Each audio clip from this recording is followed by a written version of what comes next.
El tema del cual vamos a hablar el día de hoy o en estos 20 minutos es acerca de la coagulopatía inducida por el trauma y vamos a hablar de los aspectos específicos relacionados con su monitoría y con el manejo en este caso. Entonces, primero, este es el contenido que les propongo para esta revisión. Vamos a hablar acerca un poco de la epidemiología, algo muy corto de la fisiopatología, algo relacionado con el diagnóstico y el manejo que va a ser lo principal de esta revisión y un poco acerca de las conclusiones finales. Entonces, con respecto a la epidemiología, recordemos que el trauma representa pues una cuarta causa, es la cuarta causa principal de mortalidad a nivel del mundo y se relaciona con del 8 al 10% de la mortalidad de manera anual pues, a nivel mundial. Pero ¿cuál es el problema o digamos que cuál es el objetivo con estas cifras de mortalidad? Y es que el 25 a 50% de estas muertes van a ser prevenibles. Es decir, van a ser prevenibles dado por el sangrado y el sangrado es algo que nosotros podemos detectar de forma temprana para iniciar un tratamiento también de forma temprana. Además de que es tiempo dependiente, es decir, si yo no identifico de forma temprana que mi paciente requiere un manejo para ese sangrado de forma agresiva, pues finalmente vamos a determinar que el paciente se suma a una mayor mortalidad en estos casos. Con respecto a la coagulopatía es un estado en el que nosotros presentamos mayor riesgo de generar trombos o mayor riesgo de presentar sangrados o incluso ambas condiciones, y en los pacientes que presentan sangrado por traumatismo vemos que una cuarta parte de ellos van a presentar un estado de coagulopatía.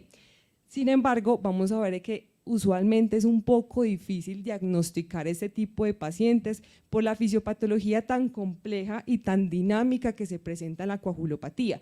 Vamos a ver que diferentes aspectos dentro de la cascada de la coagulación, de las plaquetas de fibrinógeno, se van a alterar y eso hace difícil un poco el diagnóstico, aparte de que son parámetros que son dinámicos y que frecuentemente minuto a minuto van a ir cambiando, alterando el pronóstico del paciente. Cuando el paciente ya presenta como tal una coagulopatía, tiene mayor riesgo de presentar falla multiorgánica y finalmente mayor riesgo de mortalidad, y es ahí la razón de por qué nosotros requerimos detectar de forma temprana los pacientes que van a estar coagulopáticos.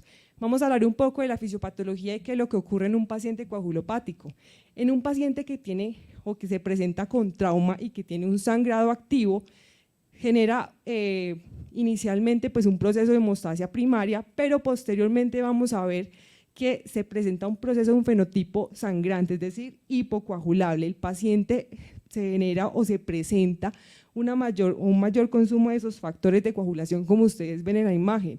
Ese mayor consumo de esos factores de coagulación van a llevar a que el paciente tenga mayor predisposición a sangrado, aparte de que genera una disfunción plaquetaria, que eso no lo vamos a ver nosotros en el conteo plaquetario de un hemograma. Esa disfunción no se va a poder ver y por eso es tan difícil hacer el diagnóstico de un paciente con coagulopatía. Además, se genera un estado de hiperfinolisis porque se genera una activación del TPA y esto finalmente pues favorece a mayor presencia de sangrado en estos pacientes. Esto es lo que se denomina como la coagulopatía temprana o la coagulopatía hemorrágica. Aparte de eso, dentro del manejo, si nosotros no administramos o solo administramos glóbulos rojos, pero no lo hacemos con una proporción adecuada de plasma y de plaquetas, finalmente va a favorecer a que exista mayor dilución de esos factores de coagulación y empeore la coagulopatía. Y además, si administramos líquidos endovenosos de forma liberada, empeoramos como tal este pronóstico, y si no nos preocupamos por la hipocalcemia del paciente, recordemos que el calcio es un importante factor para la activación de los factores de coagulación, si no nos preocupamos de que el paciente pueda presentar esa hipocalcemia, el pronóstico como tal de estos pacientes empieza a empeorar. Y como ustedes ven en la imagen, finalmente se genera una endotelopatía donde tenemos mayor presencia de aumento de la permeabilidad vascular y esto va a empeorar como tal todo el cuadro. Finalmente, si los pacientes pasan de esta fase de hipocoagulabilidad o mayor presencia de sangrado, vamos a entrar a una fase de mayor riesgo de presencia de trombos. Esto se da porque dentro de esta endotelopatía que se genera durante la coagulopatía inicial, se empieza a presentar una alteración de todo ese glucocálix y finalmente con mayor activación del factor tisular. Esto lleva a que se generen fenómenos trombóticos con mayor presencia de factores de coagulación y además de eso vamos a presentar el sistema inmunitario que empeora toda esta parte del fenómeno protrombótico. Esto se da más que todo horas o días después del paciente que se presenta coagulopático y esto se correlaciona con mayor presencia de eventos tromboembólicos y también mayor riesgo de SRA y finalmente mayor mortalidad como tal en los pacientes. Pero entonces, ¿cómo vamos a hacer el diagnóstico de un paciente con coagulopatía? Vamos a tener que, tenemos las pruebas de coagulación convencionales, tenemos el tiempo de protrombina, el tiempo de tromboplastina que van a medir la vía extrínseca e intrínseca, pero esta medición de estas vías van a llegar hasta la formación de trombina, es decir, no vamos a medir toda la parte de la formación de la coagulación y ahí nos quedamos como tal limitados. El dímero B tampoco es específico como tal para este tipo de diagnóstico, aparte de que los resultados en la presencia de coagulopatía se empiezan a demorar bastante. O digamos que vamos a tener reportes una hora después y no van a reflejar el estado actual del paciente, sino que van a reflejar el estado de cómo estaba hace una hora o 2 horas que nos reportan como tal estos hallazgos en el laboratorio. Finalmente, tampoco vamos a tener unos umbrales precisos. Si nosotros vamos a ir a la literatura, encontramos que diferentes umbrales se encuentran para el diagnóstico de la coagulopatía. Por ejemplo, con el INR se tiene establecido con un INR por encima de 1,5 es indicativo de coagulopatía, sin embargo, en diferentes publicaciones también habla de que por encima de 1,2 nos habla de coagulopatía, por lo tanto no tenemos umbrales específicos para el diagnóstico de una coagulopatía. Aparte, pues también tenemos el tiempo de tromboplastina, de la protrombina y también vamos a tener el fibrinógeno y las plaquetas que, como les había mencionado previamente, este conteo no nos refleja cómo está la disfunción plaquetaria. Sin embargo, vamos a tener las pruebas hemostáticas viscoelásticas como la tromboelastografía o la tromboelastometría rotacional, que son pruebas que son bastante interesantes porque sí nos miden como tal toda la parte de la formación o de la dinámica de la formación del coágulo. Vamos a ver que se empieza a ver cómo se genera la iniciación, la amplificación, la consolidación y la degradación de la coagulación y esto nos permite identificar cuál es el factor que se está alterando dentro de la coagulopatía del paciente. Y además de eso vamos a tener que están disponibles más rápidamente, sin embargo no en todos los centros de práctica los vamos a tener como tal disponibles. Pero entonces vamos a ver que este es un gráfico que nos explica toda la parte fisiopatológica de un paciente con coagulopatía y vamos a ver de que cada uno de los puntos específicos que se altera dentro de la fisiopatología pueden ser detectados por esas pruebas viscoelásticas. Pero entonces, ¿será que son tan buenas? Vamos a ver de que la mayoría de evidencia que tenemos con respecto a estos ensayos o esas pruebas viscoelásticas es que están basadas principalmente en ensayos retrospectivos, observacionales, donde nos hablan de que tenemos mayor presencia o digamos disminución de la mortalidad de los pacientes y menor necesidad de hemocomponentes. Pero para la identificación de pacientes coagulopáticos tenemos esta revisión sistemática donde encontraron aproximadamente, donde valoraron 10 estudios que fueron estudios observacionales. ¿Qué encontraron ellos? Como ustedes ven en la imagen, cuando fueron a mirar los criterios diagnósticos de coagulopatía, tenemos que son bastante heterogéneos. Cada uno de los estudios identificó diferentes formas de diagnosticar la coagulopatía, por lo tanto no tenemos unos resultados que nos indiquen esto se trata o esa es la definición de coagulopatía y es bastante heterogéneo. Sin embargo, ellos en este estudio finalmente indicaron como conclusión de que quizás las pruebas viscoelásticas sí nos sirven para detectar con mejor precisión comparados con las pruebas convencionales, pero como les repito, estudios son bastante heterogéneos. Bueno, sin embargo, cuando vamos a ver la literatura también encontramos que el consenso o el parámetro que más está relacionado con el diagnóstico de coagulopatía es el EXTEM por medio del ROTEM, que mide la vía extrínseca con una amplitud a los 5 minutos por debajo de 35-40, es un buen predictor de que el paciente está coagulopático, o en un FIBTEM que esté por debajo de 9. En estos casos sería como un diagnóstico, sin embargo, en estos casos también se debe tener en cuenta el resto de parámetros que nos entregan estas pruebas viscoelásticas. Vamos a ver de que no solamente identifican la parte hipocoagulable, sino que también nos identifica a los pacientes que tienen riesgo de complicaciones trombóticas dentro de estos mismos ensayos como tal viscoelásticos. Bueno, cuando tenemos el paciente, ya hablando como tal desde la parte del manejo, recordemos que en un paciente que está con sangrado activo, en un paciente que tiene traumas, debemos empezar toda la parte del manejo inicial, del control de sangrado, de la administración del protocolo de transfusión masiva, de la administración de calcio, de evitar como tal la hipotermia de estos pacientes, y además de eso debemos optimizar los pacientes de que tengan una proporción adecuada entre plaquetas, plasma y glóbulos rojos para evitar el factor dilucional cuando solo se administran glóbulos rojos. Recordemos que el plasma también tiene unos efectos importantes sobre la disminución de la inflamación, aparte de eso de que favorece la reparación endotelial, y esto impacta en los diferentes sistemas, disminuyendo toda esa parte fisiopatológica que les había mencionado previamente, evitando que el paciente progrese dentro de la parte de la coagulopatía. Recordemos el ácido tranexámico siempre debemos administrar en las primeras 3 horas, y esto está basado pues, en los estudios CRASH 2 y CRASH 3.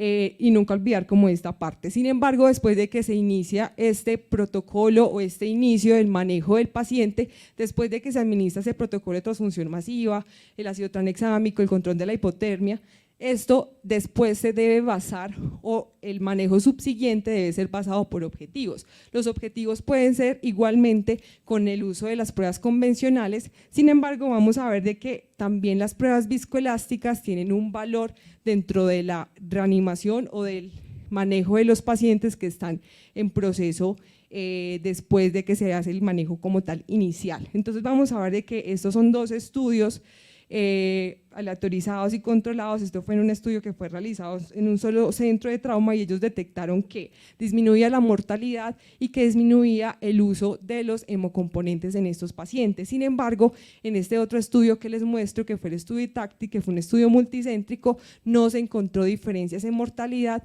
ni en la disminución del uso de los hemocomponentes. Entonces ahí nos quedamos con la duda si en realidad sí nos pueden ayudar en el objetivo de los pacientes posteriormente. Vamos a ver que después de esto aparecen revisiones sistemáticas donde nos hablan, donde incluso incluyen estos 2 estudios, pero también los estudios observacionales previos, y en realidad no tenemos como tal diferencias en la mortalidad, pero recordemos que todos esos estudios son bastante heterogéneos y hasta ahora no tenemos un consenso de qué sería mejor en estos casos desde el punto de vista de la fisiopatología.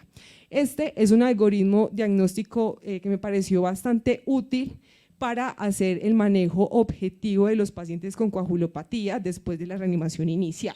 Entonces vamos a ver de que una de las partes que ellos incluyen dentro del algoritmo es que después de que escogemos al paciente que ingresa al algoritmo, que se beneficia de una transfusión masiva, vamos a mirar primero que todo si el paciente tiene un fenotipo hiperfibrinolítico. ¿Por qué? Porque el fenotipo hiperfibrinolítico se asocia a mayor mortalidad y es lo que primero debemos identificar.